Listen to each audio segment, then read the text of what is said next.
Авгаа эх орны дайны ялалтын 80 жилийн зориулан Ice Global телевизээс зохион байгуулж буй дуу шүлгийн уралдаан үргэлжилж байна. Улаанбархан өвчний батлагдсан тохиолдол 659 болж нэмэгдлээ.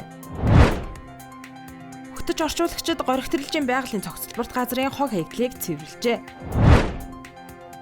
Жуулч өгт хүлчилгээнд том орын автобус үйлчилнэ.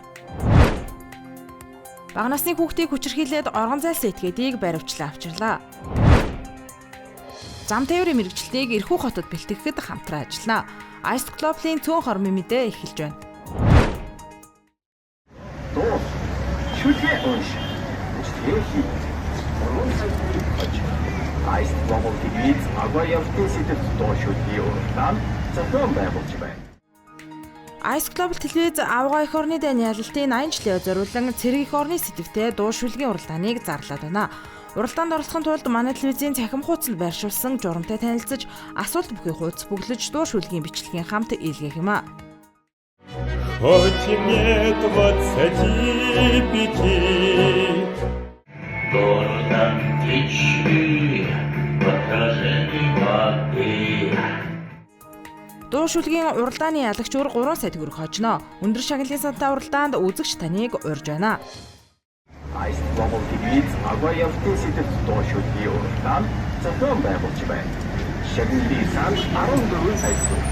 Уралдааны үзлийг Ice Global телевизийн захин хуудас болон олон нийтийн сүлжээрээс авах. Улаанбархан өвчний батлагдсан тохиолдол 659 болж нэмэгдлээ.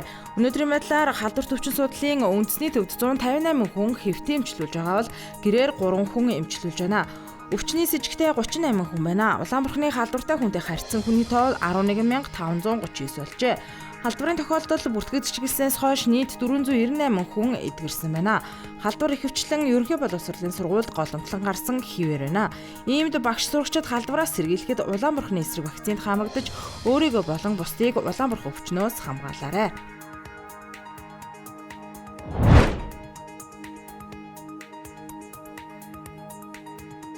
Жуулчны улирал эхэлж байгаатай холбоотой хөтөж орчуулагчид өнгөрсөн амралтын өдөр горих тэрэлжийн байгалийн цогцлборт газарт үссэн хог хаягдлыг цэвэрлжээ. Улаанбаатар хотоос зүүн тийш 70 км зайд орших тус байгалийн цогцлборт газар нь гадны төдийгүй дотоодын аялагчдын хамгийн ихээр зорчдог газар юм а. Тиймээс Солон хөтөж орчуулагчдын нэгдсэн холбооноос хоггүй тэрэлж хаяныг санаачлан өнгөрсөн жил 40 тонн хог хаягдлыг цуглуулж хогийн цэгт төвлөрүүлсэн байна. Харин энэ жил нэг хов машин 3 контейнер дүүрэн хог хаягдал цуглуулжээ. Уг ажилд аж ахуйн нэгж байгууллага сайн дурынхан гээд нийтдээ 400 гаруй хүн оролцсон байна. Тэрэлжид үйл ажиллагаа хийж байгаа бааз кемпүүд байна. Улаанбаатар хотод жуулчдад үлээж авч байгаа солонгос олны газрууд байна. За манай үндэсний үйлдвэр гэрч. Монгол болон сарлаг мал аж ахуйн төвхий бүтээгдэхүүнээр бүтээгдэхүүн үйлдвэрлэх том компаниуд байна. Бидний гинцэн газар маш олон байсан.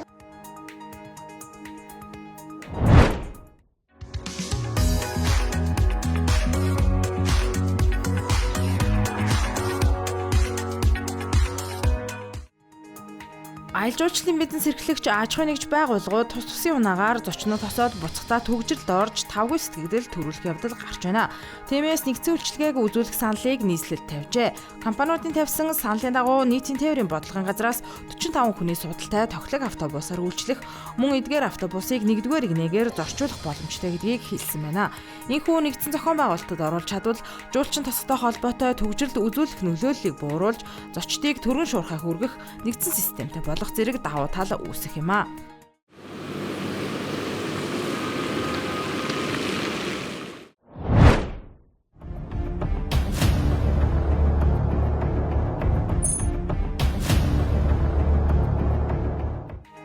Бага насны хүүхэд хүчирхийлээд оргон зайлсан этгээдийг Интерполоор ирэн сурвалжилж баривчлан авчираад байна.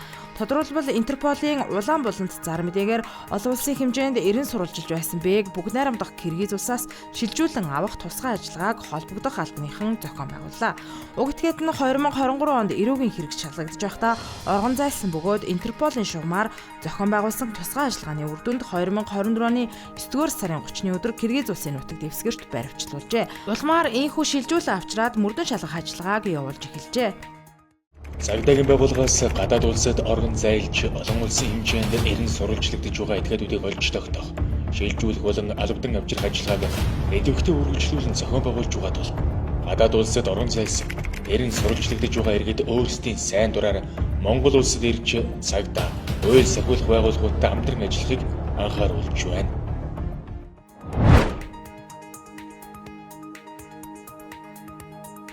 Манай улс дэд бүтц зам тээврийн мэргэжилтийг Оросын холбооны улсын Ирхүү хотод бэлтгэнэ.